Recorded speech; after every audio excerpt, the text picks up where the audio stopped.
స్తోత్రము కలుగును గాక. మన ప్రియ ప్రభువును రక్షకుడును యేసుక్రీస్తు వారి ఘనమైన నామమున మీ అందరికీ ప్రేమ వందనాలండి. సత్యవేదము వేదరాజమైన పరిశుద్ధ గ్రంథం నుంచి ఒక వాక్య భాగాన్ని మనం చదువుకుందాం. ఆ విషయాన్ని మనం జ్ఞాపకం చేసుకున్నట్లయితే యోహాను స్వార్త 11వ అధ్యాయము 25వ వచనాన్ని చదువుకుందామండి. అందుకు యేసు, పునరుద్ధానమును జీవమును నేనే, నా యందు విశ్వాసముంచువాడు చనిపోయినను బ్రతుకును, బ్రతికి నా యందు విశ్వాసముంచువాడు ప్రతివాడును ఎన్నటికిని చనిపోడు. ఈ మాట నమ్ముచున్నావా అని చిన్న ప్రార్థన చేద్దాం. చిన్న ప్రార్థన అండి. తండ్రి, నీకు వందనాలు, కృతజ్ఞతాస్తుతులు, స్తోత్రాలు చెల్లిస్తున్నాం. మీ ప్రియమైన మమ్మల్ని అందరినీ సజీవ లెక్కలు ఇప్పుడు వరకు కాచి కాపాడిని కన్న తండ్రి, మీ స్తోత్రాలు. మిగిలిన కొద్ది సమయం కూడా మీరు మాతో దీవించండి, మాతో ఉండండి ప్రభువా. మీ ప్రియ బిడ్డలందరినీ మీరు పేరు పేరున ఒక్కొక్కరిని మీరు దీవిస్తున్నందుకు స్తోత్రాలు. ఈ దినం మా ప్రభువు లేచిన పునరుద్ధాన దినం, పండుగ దినం, ఈస్టర్ సందర్భంగా ఈ వాక్యాన్ని చదువుకుంటుండగా సహాయం చేయండి. అన్ని విషయాల్లో మీరే కృప చూపించి మీ నా మహిమ తెచ్చుకుంటామని, బిడ్డలందరినీ కూడా రక్షించుకోమని మా ప్రాణప్రియుడు రక్షకుడు, నా మంచి కాపరి, నా మంచి బోధకుడైన వాక్యమై ఉన్న యేసయ్య పరిశుద్ధమైన నామములోనే ప్రార్థన చేసి అడిగి పొందుకుంటున్నాం మా పరలోకపు తండ్రి. ఆమేన్. దేవుని స్తోత్రం కలుగును గాక. ప్రభువునందు పిల్లరా, ఈ యొక్క ఈస్టర్ అనే పండుగ క్రిస్మస్ పండుగ కంటే కూడా చాలా ప్రాముఖ్యమని చెప్పాలి. ఎందుకంటే క్రిస్మస్లో యేసు ప్రభు వారు పుట్టారు అని ఆయన గురించి క్యాలెండర్ సాక్ష్యం ఇస్తూ ఉంది.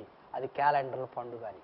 అలాగే ఈస్టర్ అనేది పాపి యొక్క విజయానికి గుర్తు, శిలువ యొక్క విజయానికి గుర్తు, యేసుక్రీస్తు వారి యొక్క విజయానికి గుర్తు అనే మాట మనం గమనించాలి. అనగా పునరుద్ధరణైన క్రీస్తు విశ్వవీరుని యొక్క విశ్వరూపము అనేది చూస్తాం. అనగా మరణం పైన విజయధ్వని, మరణం పైన విజయధ్వని, విజయధ్వజము అనే మాట చూస్తాం. అలాగైతే ప్రియ స్నేహితుడా, సోదరుడా, ఈస్టర్ అనే పండుగ మనం చూస్తే అర్థంగా వసంతము అనే మాట చెప్పబడుతుందండి. అది హెస్కేలు గ్రంథం 18వ అధ్యాయం 13 నుంచి 18 వచనాలు చూస్తే ఆ వసంతం గురించి చెప్పబడింది. ఈస్టర్ అనే పదము జర్మనీ భాషను చేయబడింది. అనగా చెట్లు ఆకులు రాలి మరలా చిగురించడాన్ని ఆ యొక్క వసంతం అని చెప్పబడతా ఉంది. అనగా మరణమైన తర్వాత మరలా జీవముతో బ్రతుకుట అనేది తెలియజేయబడతా ఉంది. అలాగైతే పిల్లరా, వాక్య భాగంలో చాలా విషయాలు ఆ విషయం గురించి తెలియజేయతా ఉంది. అదిగా అన్నాడు ఇక్కడ యోహాను స్వార్త 11:25 చూస్తే యేసు పునరుద్ధానమును జీవమును నేనే అన్నాడని. అలాగే కొరింథీయులకు రాసిన మొదటి పత్రిక 15వ అధ్యాయము 3వ వచనంలో చూస్తే లేఖనముల ప్రకారము ఆయన చనిపోయి లేఖనముల ప్రకారము 3వ దినమున లేపబడిననే మాట చూస్తాం. అనగా 11 సార్లు దాదాపుగా 40 దినాలు ఆయన కనపడ్డాడు అనే మాట చూస్తాం. అయితే 10వ దినాన మాత్రము పెంతుకోస్తు దినముగా చెప్పబడిందండి. అది 50వ దినముగా చెప్పబడింది. అంత మాత్రమే కాదు, 500 మందికి ఒకేసారి కూడా కనపడిన వాడుగా ఉన్నాడు. అంత మాత్రమే కాదు పిల్లరా, ఆయన సమాధి చేయబడినప్పుడు యేసుక్రీస్తు యొక్క ఆ యొక్క పొడవు 12 అడుగులుగాను, సమాధి యొక్క పొడవు, అలాగే ఎడల్పు 8 అడుగులుగాను, ఎత్తు దాదాపుగా 7 అడుగులుగా మనం గమనిస్తాం. అదిగాక అది ఖాళీ సమాధి అని చెప్పబడిందండి. అది ఖాళీ సమాధి అని యోహాను సువార్త 20వ అధ్యాయం 1వ వచనం చూస్తే అది ఖాళీ సమాధిగా మనం చూస్తాం. యేసుక్రీస్తు వారి యొక్క సమాధి ఖాళీ సమాధి అండి. అలాగే లూకా సువార్త 24వ అధ్యాయము 2వ వచనం చూస్తే అది తెరవబడిన సమాధి అండి. ఏమండి, అనేక సమాధులు మనం పరిశీలన చేస్తే ఆ నాటి నుండి నేటి వరకు ముయ్యబడిన సమాధులుగా, వాసన కొట్టే సమాధులుగా, కుళ్ళిపోయిన సమాధులుగా మనం చూస్తాం. దుర్గంధంతో కూడిన సమాధులు. అయితే యేసుక్రీస్తు వారి సమాధి తెరవబడిన సమాధిగా చూస్తాం. అలాగే చూసినట్లయితే యోహాను స్వార్త 19:41 చూస్తే కొత్త సమాధి అనగా తొలిపించిన రాతి సమాధి, అరిమత్తయి యేసుకు బదులుగా వాడినటువంటి సమాధి అనే విషయాన్ని తెలియజేస్తున్నాం పిల్లరా. అంత మాత్రమే కాదు కానీ ఆ సమాధి దగ్గర కూడా చాలా మంది ఆయన్ని మరి వెంబడించిన వారుగా ఉన్నారు. అయితే పునరుద్ధానం అనే శక్తిని యోహాను సువార్త 5వ అధ్యాయము 28, 29 వచనాల్లో, 24, 25 వచనాలు చూస్తే ఒకానొక కాలము వచ్చుతున్నది, ఆ కాలములో సమాధుల్లో ఉన్నవారు తెరవబడతారు, లేపబడతారనే మాట చూస్తాం.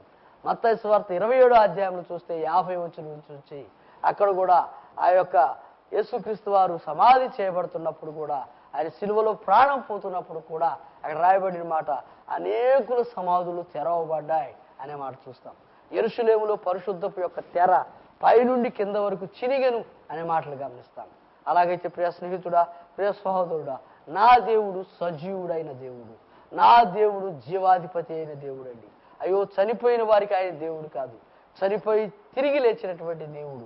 ఆయన 3వ దినము కలిగిన దేవుడు అండి. మనందరికి 2 దినాలు ప్రియారా, ఒకటి జన్మదినం, రెండోది మరణ దినం. అయితే యేసు స్వామికి మాత్రం 3వ దినం, అది పునరుద్ధాన దినం, లేచిన దినముగా చెప్పబడతా ఉంది ప్రియులరా. అంత మాత్రమే కాదు కానీ ఆయన పునరుద్ధానుడైన క్రీస్తు అనే సత్యాన్ని ఆయా వాక్యాలు మనం చూస్తాం. లోకా 24:3లో చూస్తే ఆయన ఇక్కడ లేడు, ఆయన లేచి ఉన్నాడు అనే మాట మనం చూస్తాం. అలాగే అపోస్తుల కార్యములు 3:15 చూస్తే ఆయన జీవాధిపతి అయిన దేవుడు అనే మాట గమనిస్తాం. అలాగే అపోస్తుల కార్యములు 1:8-9 చూస్తే ఆయన ఆరోహణమైనటువంటి దేవుడుగా మనం గమనిస్తామండి. అలాగే ప్రకటన గ్రంథం 1:18 చూస్తే ఇదిగో నేను మొదటి వాడను, కడపటి వాడను, మృతి పొందితిని గాని ఇదిగో యుగ యుగములకు నేను సజీవుడనై ఉన్నాను అన్నాడు. ఏమంటే సజీవుడైనటువంటి దేవుడు పిల్లరా, అదిగా ఆయన గురించి చెబుతాడు. అనగా చావునే చంపినవాడు, మరణాన్నే మరణింపజేసిన వాడు, మృత్యుంజయుడు పిల్లరా, జయవీరుడండి, విశ్వవీరుడుగా విశ్వరూపాన్ని చాటి చెప్పిన వాడుగా మనం గమనిస్తాం. అంత మాత్రమే కాదండి, డెత్ ఆఫ్ హిస్టరీ అనగా చనిపోయిన తరువాత కూడా చరిత్ర కాగలిగిన వాడు పిల్లరా. అందుకే ఆయన గురించి శకపురుషుడిగా, శకాన్ని ఆరంభించిన వాడిగా, శకాన్ని ప్రారంభించిన వాడిగా ఆయన గురించి సాక్ష్యం ఇస్తా ఉంది. క్రీస్తు శకం అని చెప్పబడతా ఉంది. అనగా చావును జయించిన వాడు, మరణాన్ని జయించిన వాడు పిల్లరా. అందు గురించే ఆయన గురించి ఆ వివరాలు ఇవ్వబడ్డాయి. అంత మాత్రమే కాదు కానీ అది కూడా నిరూపణ చేయబడిందని, పునరుద్ధానుడైన క్రీస్తు అనే మాట రోమాపత్రిక అపోస్తలుడైన పౌలు రోమా సంఘానికి రాస్తూ 1వ అధ్యాయం 7వ వచనం చూస్తే అది నిరూపణ చేయబడింది అనగా నిర్ధారించబడింది అనే మాట గమనిస్తున్నాం పిల్లరా. అంత మాత్రమే కాదు కానీ ఆయన స్త్రీలలో కూడా ప్రత్యేకంగా కనపడ్డవాడుగా చూస్తామండి.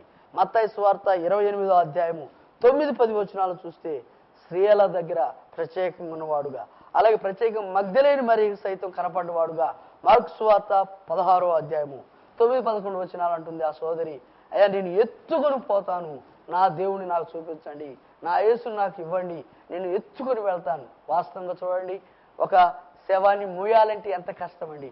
బలమైన మగవాళ్ళు, సహోదరులు, యువకులు ఒక 4 గట్టిగా మోస్తే తప్ప దాన్ని ఆ సమాధులతో అటుకు తీసుకెళ్ళలేరు పిల్లరా. అయితే ఒక ఆడగూతురు తన దగ్గర ఉన్న విశ్వాసం, దేవుని పట్ల ఉన్నటువంటి నమ్మకం, దేవుని పట్ల ఉన్నటువంటి ప్రేమ కదండి, నేను నా దేవుని ఎత్తుకొని వెళ్తాను. ఏమండి, సోదరులు రావటం అంటే ఎంతో భయం, అసలు పురుషుల దగ్గరికి రాలేరు. అలాంటి పరిస్థితులు ఆ సోదరి సాక్ష్యం ఇస్తుందండి, నా దేవుడిని నేను ఎత్తుకొని వెళ్తానని. అలాగే సీమోను సైతం కూడా సాక్ష్యం ఇచ్చాడు పిల్లరా. లూకా సువార్త 24వ అధ్యాయం 34వ వచనంలో ఆ మాటలు మనం చూస్తాం. అలాగే లూకా సువార్త 24:13 చూస్తే ఎమ్మాయి మార్గంలో ఉన్నటువంటి శిష్యులు సైతం వారి ఎముకల్లో మంట పుట్టిన అన్నాడండి, వారి ఎముకల్లో ఉద్యమం పుట్టిన అన్నాడండి. వారు కూడా మాట్లాడుకుంటూ యేసు ప్రభుతో కలిసి నడుస్తూ కూడా వారు కొన్ని విషయాలు చర్చించుకుంటారు. అయ్యో, ఆయన బ్రతుకున్నప్పుడు ఇలాగ చెప్పాడు కదా, నేను 3వ దినం మరలా లెగుస్తాను, దేవాలయాన్ని పడగొడతాను, మరలా తిరిగి లేస్తాను. ఆ ఉదాహరణలు ఉన్నాయండి. యోనా గర్భం ముందు కూడా 3 రాత్రింబవుళ్ళు ఆయన ఉన్నట్టుగా గర్భం ముందు మనం చూస్తాం. అది కూడా ఆయన యొక్క మరణ పునరుద్ధాన శక్తిని తెలియజేస్తా ఉంది పిల్లరా. అంత మాత్రమే కాదు కానీ ఈ దేవాలయాన్ని మరి 3 దినాలు పడగొట్టి మరలా తిరిగి లేపుతాను, కట్టుతాను. దేవాలయం అనేది ఆయన శరీరాన్ని చూపించాడు. అనగా ఈ దేహం అనేది చనిపోతుంది, తర్వాత నేను 3వ దినాన తిరిగి లెగుస్తాను అనే మాట గమనిస్తాం. అంత మాత్రమే కాదు కానీ పిల్లరా, తోమా కదా, మన ఇండియాకు వచ్చినటువంటి మొట్టమొదట అపోస్తుడు తోమా శిష్యుని ఉద్దేశించి చెప్పబడతా ఉంది.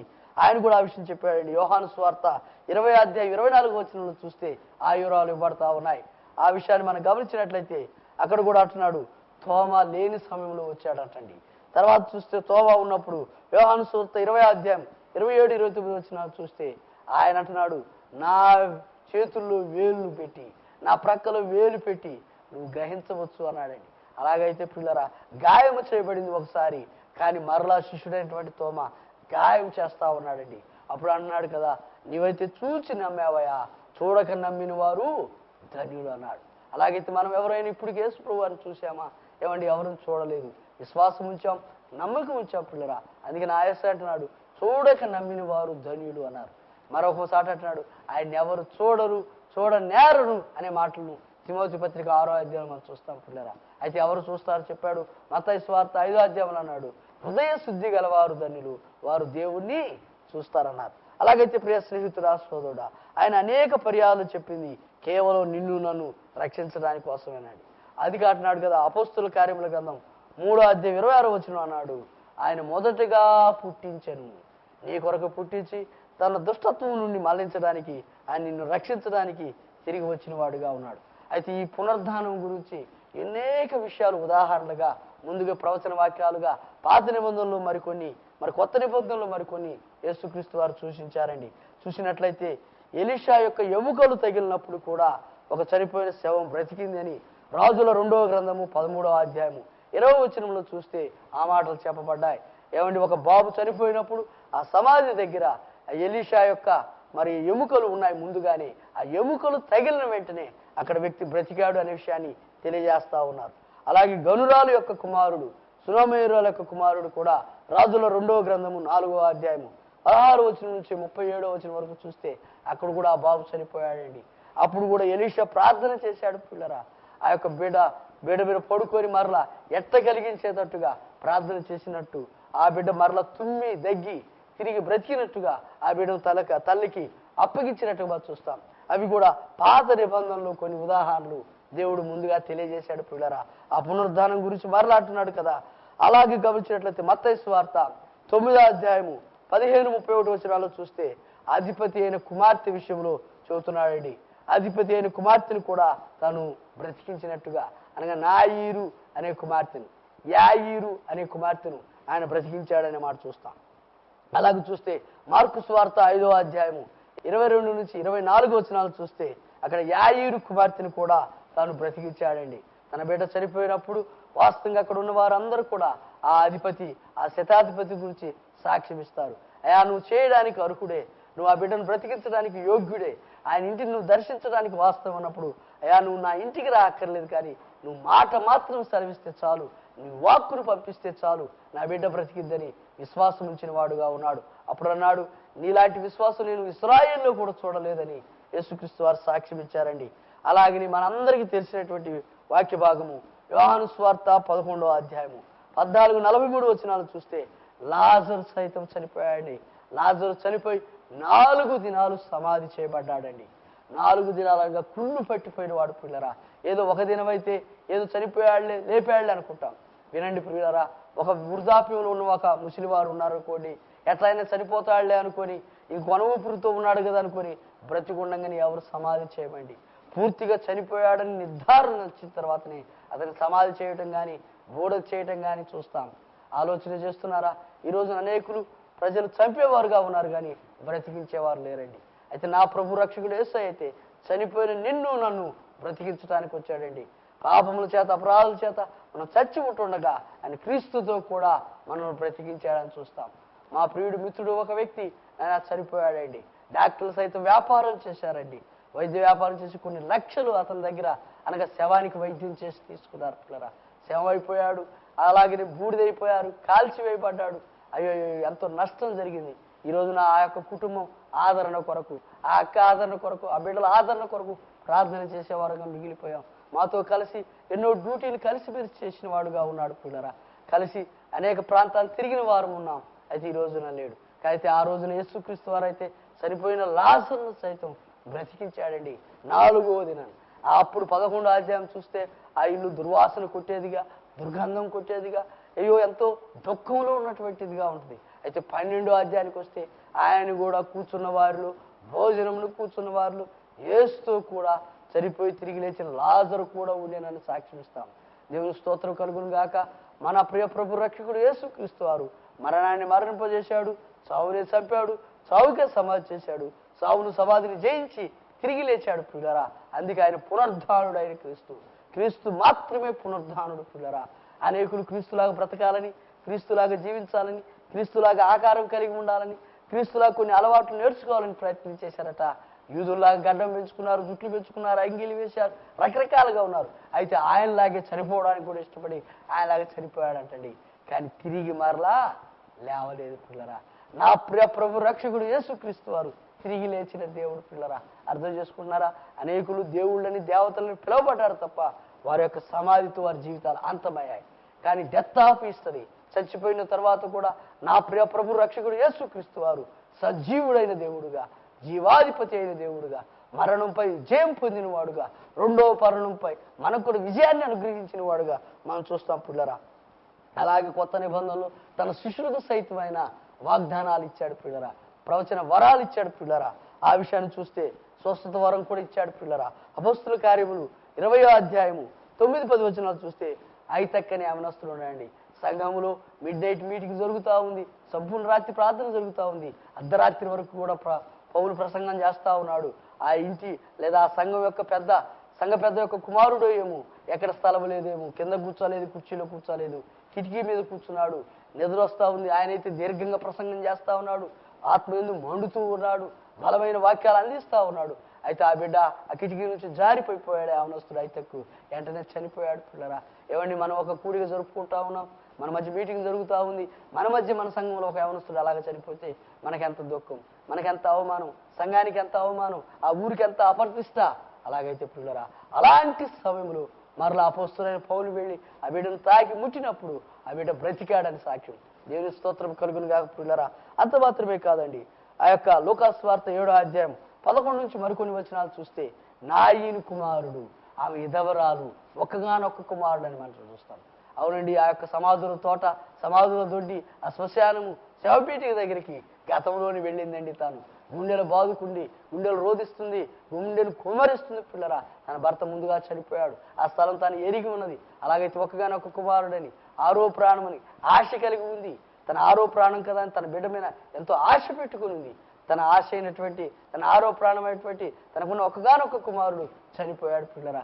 దిక్కుతోచని పరిస్థితులు, నిరాధారంగా, నిరీక్షణ లేకుండా, నిష్ప్రయోజకురాలుగా, ఏమండి నేను కూడా చనిపోతే బాగుండు, నా బిడ్డ బ్రతికుండి నేను చనిపోతే బాగుండు అనే పరిస్థితుల్లో పాడెరు ముట్టెను మోయుచున్న వారు నిలిచారనే మాట చూస్తాం. అనగా చనిపోయిన లాయని కుమారుడు కూడా ఆ తండ్రి యేసుక్రీస్తు వారు అప్పగించినట్టు మనం చూస్తాం. అంత మాత్రమే కాదండి, పాత నిబంధన పరిశుద్ధులకు సైతం లేచారని మత్తయి సువార్త 27వ అధ్యాయం 50 నుంచి 53 వచనాలు చూస్తే పాత నిబంధన పరిశుద్ధులందరూ కూడా యేసుక్రీస్తు వారు శిలువలో ప్రాణం పోయే ముందుగా ఆయన మీద కేక వేసినప్పుడు ప్రకృతి సైతం సాక్ష్యం ఇచ్చింది, సూర్యుడు సైతం అదృశ్యమయ్యాడు పిల్లరా. వాటన్నిటిని బట్టి సాక్ష్యం ఇస్తా ఉంది. అయితే యేసుక్రీస్తు వారు కనుక తిరిగి లేకపోతే ఈ ప్రయాస అంతా వ్యర్థమే అండి. అందుకే అన్నాడు 2వ తిమోతికి రాసిన పత్రిక 3:10 వచనం అన్నాడు, ఆయన మరణము కూడా నిరర్ధకము అన్నాడు. తిరిగి లేకపోయినట్లయితే ఈ స్వార్థ వ్యర్థమే, తిరిగి లేకపోయినట్లయితే ఇంత ప్రయాస వ్యర్థమే. ఏమండి, నేను కూడా యేసుక్రీస్తు వారిని రక్షించబడటానికి ఏ రోగం కోసమో కాదు, ఇంకో దానికోసమే కాదండి. నా పాపాలు క్షమించిన నా దేవుడు, నా పాప రోగాన్ని క్షమించిన నా దేవుడు, నన్ను పాతాళం తప్పించిన నా దేవుడు, పరలోకం నా కొరకు అప్పగించిన నా దేవుడని నిర్ధారణ తీసుకున్న తర్వాతనే ఆయన దృఢంగా నమ్మడం జరిగింది పిల్లరా. అయ్యో, నా కొరకే ఆయన చనిపోయాడని సత్యాన్ని దృఢమైన విశ్వాసంతో నమ్మిన తర్వాతనే తీర్మానం. అంతేగాని రోగం బాగైంది, నాకు స్వస్థత వచ్చింది, నాకు రోగాలు పోయాయి, దెయ్యాలు పోయాయి, ఇవన్నీ కాదు పిల్లరా. ఆలోచన చేస్తే మరొక మాట అన్నాడు, కొరింథీయులకు రాసిన 1వ పత్రిక 1వ అధ్యాయము 14 వచనం అన్నాడు, మీ విశ్వాసము వ్యర్థం అన్నాడండి. అలాగైతే ప్రియ స్నేహితుడా, ప్రియ సోదరుడా, ఆ విషయాన్ని మనం గమనిస్తుండగా ఆలోచన చేస్తాం. ఆయన యొక్క విశ్వాసము వ్యర్థమవుతుంది. ఎప్పుడైతే ఆయన చావును జయించాడు, మరణాన్ని మరంపజేశాడు, చావుకు సమాధి చేశాడు, తిరిగి లేచినప్పుడు తన యొక్క పునరుద్ధాన శక్తిని మనం చూస్తా ఉన్నాం. అందుకే ఆయన గురించి ఆయన సాక్ష్యం ఇచ్చాడు, నేనే పునరుద్ధానమును, నేనే జీవమునై ఉన్నాను అన్నాడు. అలాగైతే ప్రియ స్నేహితుడా, సోదరుడా, చనిపోయిన దేవుడు కాదండి, నీవు నేను చనిపోయి ఉంటుండగా, పాపముల చేత అపరాధముల చేత చచ్చి ఉంటుండగా క్రీస్తు మన కొరకు బ్రతికించిన వాడుగా ఉన్నాడు. ఆయనతో పాటు పరలోకములో మన కొరకు ఆయన కూడా పాలిభాగస్తులుగా చేసినట్టుగా మనం గమనిస్తున్నాం. అలాగైతే ప్రియ స్నేహితుడా, సోదరుడా, ఈ మంచి అవకాశం, మంచి తరుణం నీ కొరకే. మన దేవుడు చనిపోయిన వాడు కాదు పిల్లరా, ఆయన సమాధిని జయించిన దేవుడు, చనిపోయిన వారిని సైతము తిరిగి లేపినటువంటి దేవుడు పిల్లరా. అందుకే ఆలోచన చేస్తున్నావా? ఆలోచన చెయ్యి. ఈ పునరుద్ధాన శక్తి ఆదివారం యొక్క ప్రభు దినం అని రాస్తున్నాడు.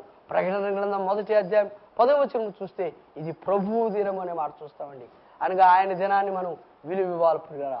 అందుకే అన్నాడు యెషయా గ్రంథము 68వ అధ్యాయం 13వ వచనం అన్నాడు, ఇది యెహోవాకు ప్రతిష్ఠితమైన దినము, దీని యందు మనం ఆనందించదము అన్నాడు. అనగా దేవుడు కోరుకున్న దినము, దేవుడు ఎన్నుకున్న దినం కనుక ఈ ఆదివారం అనేది ఆయన్ని ఆరాధించే దినం ప్రియురా. అందుకే ఈస్టర్ అనేది వసంతం అని చెప్పబడింది. అది జర్మనీ భాషలో మాత్రమే చెప్పబడింది ప్రియులరా. అందువల్ల వసంతం అనగా చెట్లు ఆకులు రాలి మరలా తిరిగి లేవడము, చిగురించడం అన్నాడు. అనగా ఒక గోధుమ గింజ భూమిలో పడిపోయిన తర్వాత అది మెట్లో ఎలాగ చనిపోతుందో మరలా మొక్కగా మొలుస్తుందో అలాగే నా ప్రియ ప్రభు రక్షకుడు యేసుక్రీస్తు వారు కూడా అలాగే తిరిగి లేచిన వాడుగా ఉండబట్టి నీవు నేను ఈ రోజున ఆయన స్తుతిస్తున్నాం, ఆయన పూజిస్తున్నాం. ప్రియ స్నేహితుడా, ప్రియ సోదరుడా, ఈస్టర్ అంటే పునరుద్ధాన శక్తి అండి. యేసుక్రీస్తు వారి యొక్క విశ్వవీరుడుగా ఈ యొక్క మరణాన్ని మరణింపజేసి చావునే చంపి చావుకే సమాధి చేసి చావును సమాధిని జయించి తిరిగి లేచిన దేవుడు ఆహ్వానిస్తా ఉన్నాడు.